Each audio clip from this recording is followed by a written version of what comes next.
wabarakatuh. Welcome everybody to my presentation today, which is about sustainable water resource management. Before I started, I'd like to introduce myself. My name is السعيد. I'm from the region, which is famous for dates and many other vegetable products. And also, before I started, I'd like to start with a personal story happened to me when I was young. So I remember my father on the farm, and in the middle of that farm there was a swimming pool. طبعا هي بالك بس حابة جنبنا. So he was trying to teach us how to swim. I was 5 years old and my brother was 9 years old.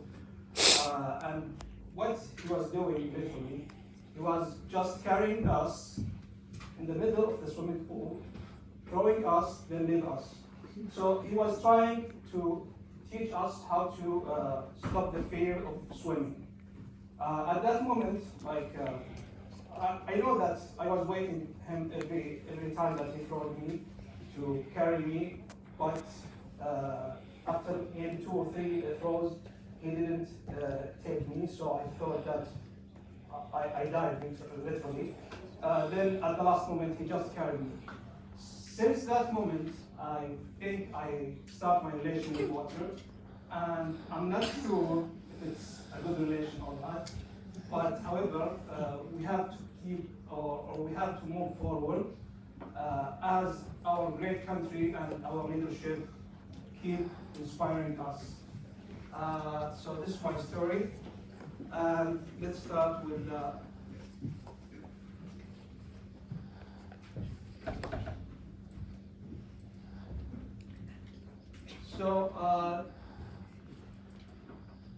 It is the outline of my presentation today. I'm going to introduce my research, then talk a bit about arid and semi-arid regions, then talk about sustainable water resource management, and it was concluded.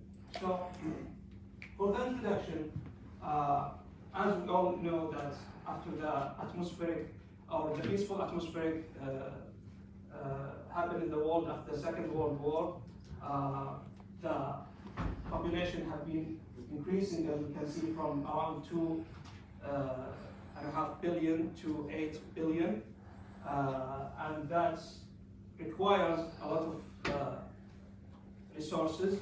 These resources can be water, can be food, can be other resources. So then the industrial and agricultural activities started to increase, which means the demand increased year by year.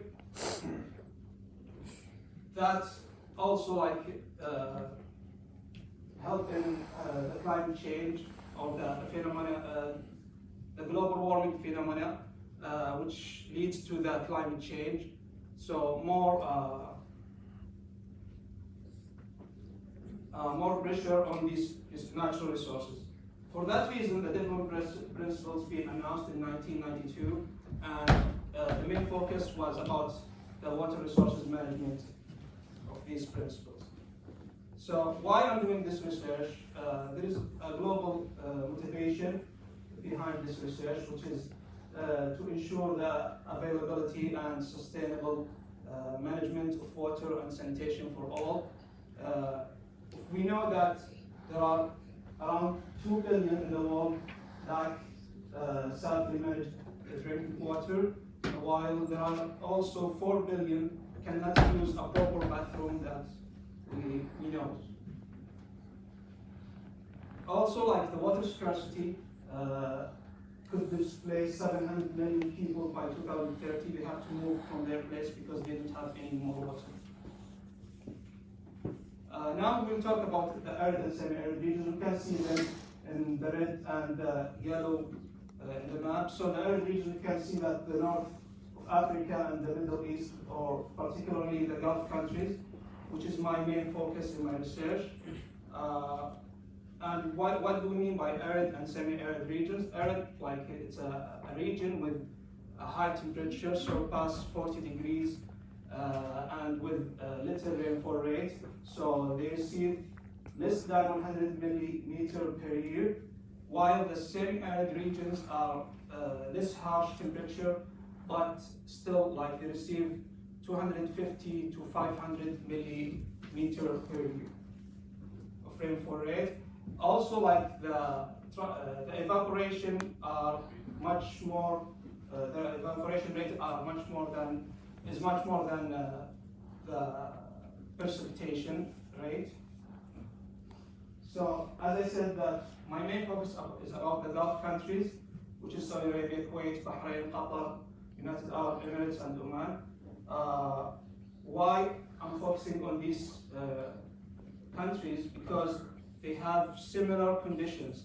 They lack any permanent lakes or rivers, and their land are desert in nature. And also, like their water consumption are much higher than the renewable water resource that they have. And what do we mean by renewable water resources?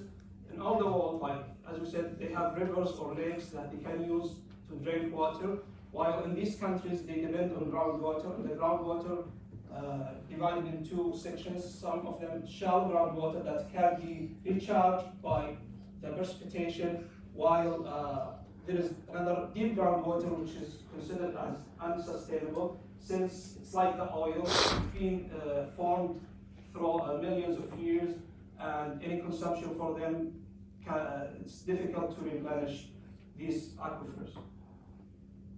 So the sustainable water resource management, as a definition, we can take the integrated water resources management. It is a process which promotes the coordinated development and management of water, land, and related resources in order to maximize the resultant economic and social welfare in an equitable manner without compromising the stability of vital ecosystems. I know it's a long definition, sorry for it, but please look at the highlighted words, so economic, social, and ecosystems. And this is my main focus. These are the core of sustainability. And what do I mean by the core? So sustainability is the intersection between the social, environment, economy. Some theorists said, no, it's like a building based on three foundations: social, environmental, economic. Whenever you lose one of them or two of them, the building will collapse. Other theorists said the environmental is bigger, then it contains the society and the economy. So what I'm trying to do is having a win-win-win, three wins deal for by having a balance between all these pillars of sustainability. So how can I do this? My research, what I'm doing is I'm trying to develop an indicator-based framework that can calculate many indicators, different indicators, and then aggregate them to have one number that represents sustainability. And what do I mean by sustainability? The sustainable level of the water resource management. Whether it's about regions, whether it's about countries, doesn't matter.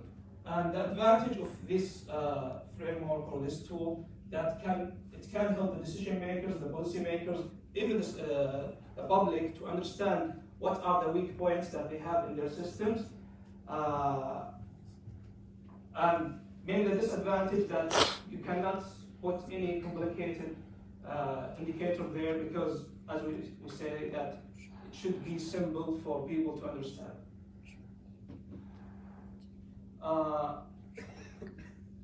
We have published a systematic literature review paper, and through that paper, that was in 2022, we started with, or we searched through two databases, and we found more than 2,000 papers talking about the water resource management and the indicator-based frameworks.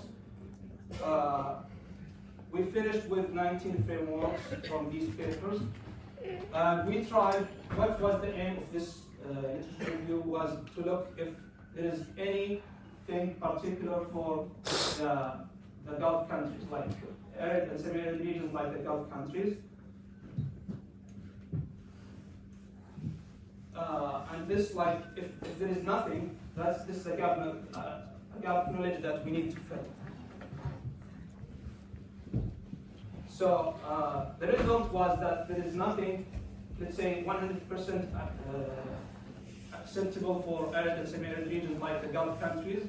So we need to develop one or like a bespoke framework.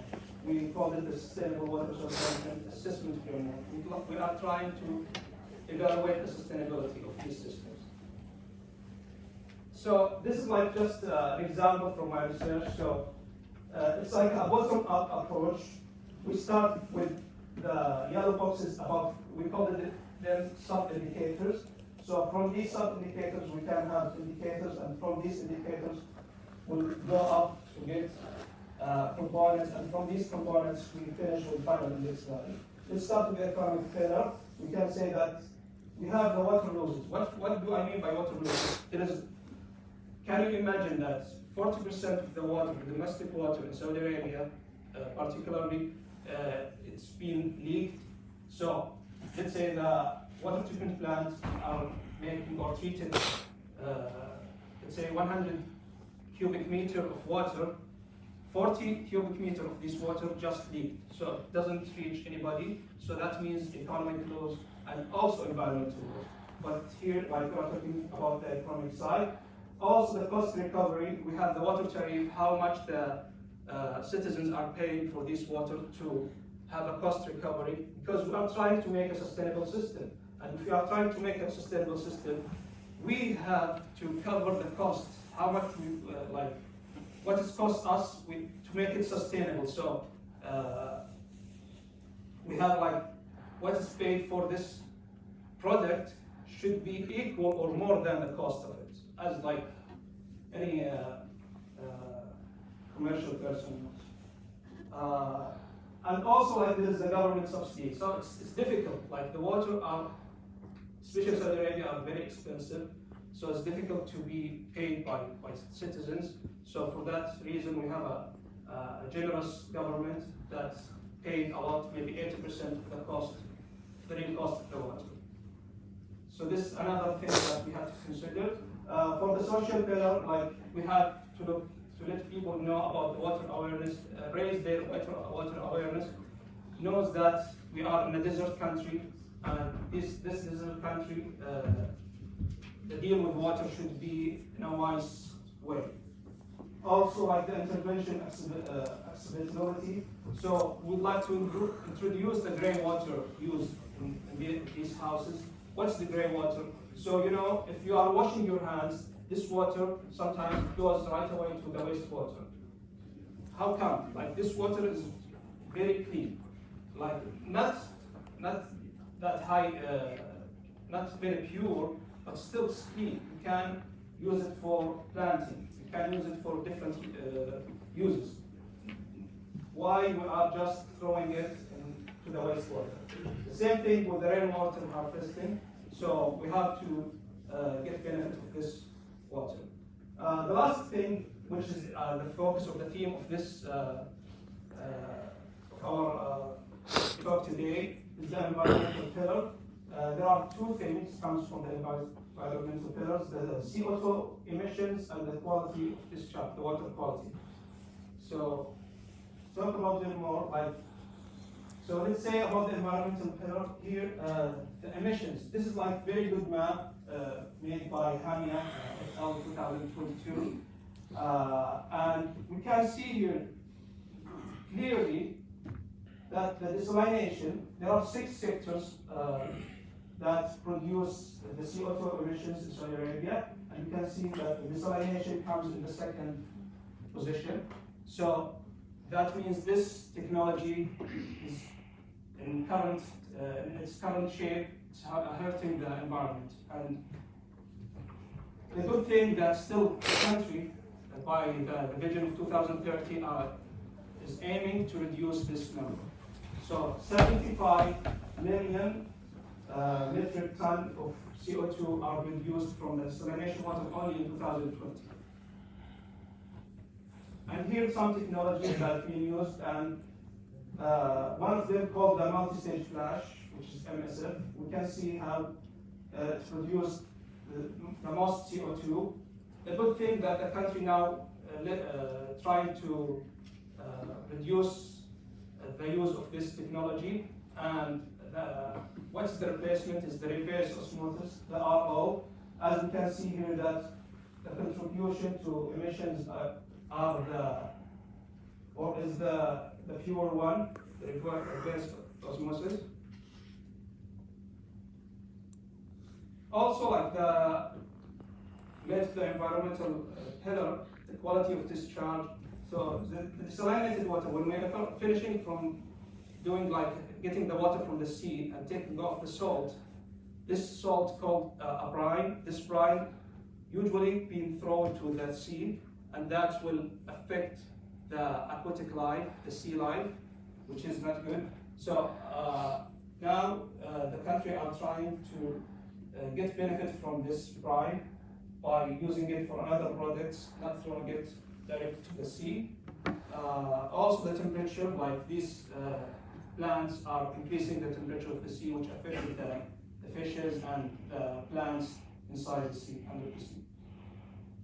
Also, like for the treated wastewater, the good thing if we reuse this treated wastewater, and this can be done for the industrial, also like for the planting, we call it non-restricted plants that can be used not for eating, like you don't have any fruit from it, just for decoration on the streets. Also like some waters that cannot be reused, so we just discharge them, and that would affect and harm the environment if it's not being taken into consideration. So for the conclusions, sustainability of water supply to match the proper demand is crucial for any future planning for the water resource management systems. Also, like as I said, sustainability. So maybe now we're talking about environment, but sustainability doesn't mean only environment.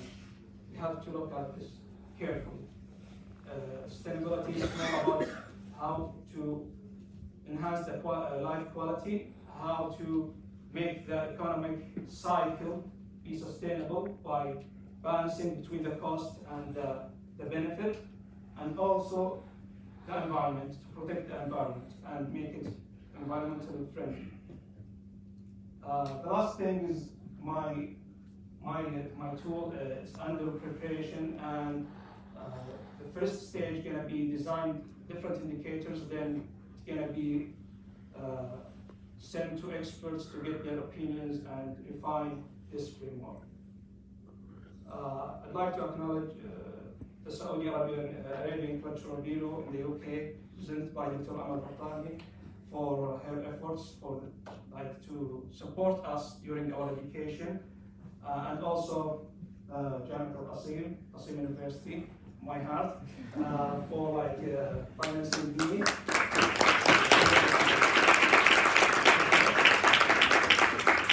Here are the references. Thank you very much for your attention. Please, if anybody wants to participate in my refinement of my framework, just try to take a picture for this, and then you can have a direct contact to me through the WhatsApp. Thank you very much.